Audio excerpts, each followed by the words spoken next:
Bonjour à tous, ça fait un moment que l'idée me trotte dans la tête de proposer un vlog chrétien. Je crois que nous, chrétiens, aujourd'hui, on doit pouvoir se saisir de ces opportunités pour partager notre foi et toucher le plus grand nombre. On va parler aujourd'hui de méditation. La parole de Dieu nous encourage à ne pas simplement lire la Bible, mais également de la méditer, de s'en imprégner pour la mettre en pratique. C'est pourquoi aujourd'hui, il est nécessaire de méditer la Bible. Je vous propose aujourd'hui 6 clés pour lire votre Bible, pour la méditer et pour la mettre en pratique. Clé numéro 1, l'installation. La première chose à faire quand on veut lire sa Bible, c'est de s'installer dans un endroit confortable et calme. Attention, pas un endroit trop confortable au risque de s'endormir et un endroit suffisamment calme au risque d'être déconcentré rapidement. Éloignez aussi tout risque de distraction, le téléphone, l'ordinateur, la télé. L'objectif est d'être complètement focalisé sur la parole de Dieu et sur ce qu'elle veut nous apprendre. Clé numéro 2, le matériel. Pour une bonne méditation de la Bible, je vous invite à vous procurer une Bible, un carnet et un stylo.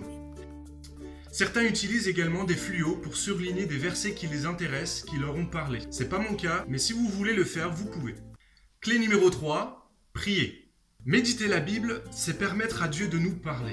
La prière est un outil que Dieu nous a laissé pour rentrer en communication avec lui, pour lui parler. Alors quoi de mieux que de commencer par prier pour méditer la parole de Dieu? Vous pouvez demander à Dieu de renouveler votre intelligence et votre sagesse pour vous aider à comprendre ce que vous allez lire.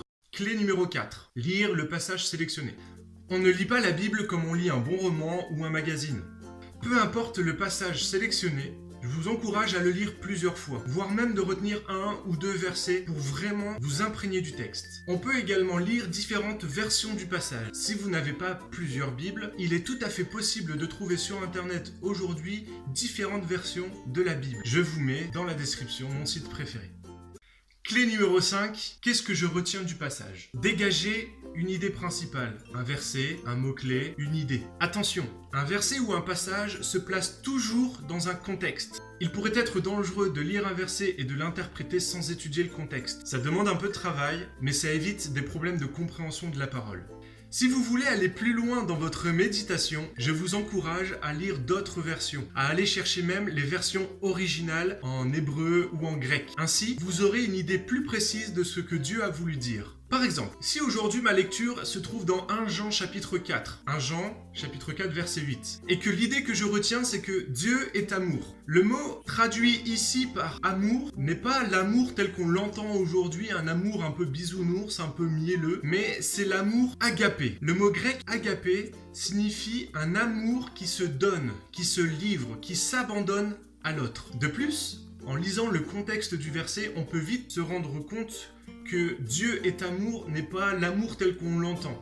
On lit au verset suivant, l'amour de Dieu a été manifesté en ce qu'il a donné son Fils unique pour nous. L'amour de Dieu n'est pas un amour bisounours, mais un amour qui se donne, qui se livre, qui s'abandonne à l'autre.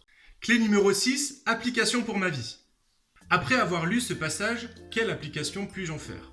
Changer un trait de caractère, passer à l'action, pardonner à quelqu'un ou saisir une promesse de Dieu. La méditation de la parole de Dieu sans une application claire pour ma vie ne sert à rien. Parfois, la Bible est très claire. Aller de par le monde prêcher la bonne nouvelle. Application très simple. Parfois, il est nécessaire d'aller un petit peu plus loin dans la méditation pour extraire une application pour ma vie. N'hésitez pas à reporter dans votre carnet ce que vous avez retenu du passage ainsi que l'application. C'est un excellent moyen de le retenir. Je vous encourage à lire la Bible. C'est la parole de Dieu. Elle est encore très actuelle, contrairement à ce qu'on pourrait croire.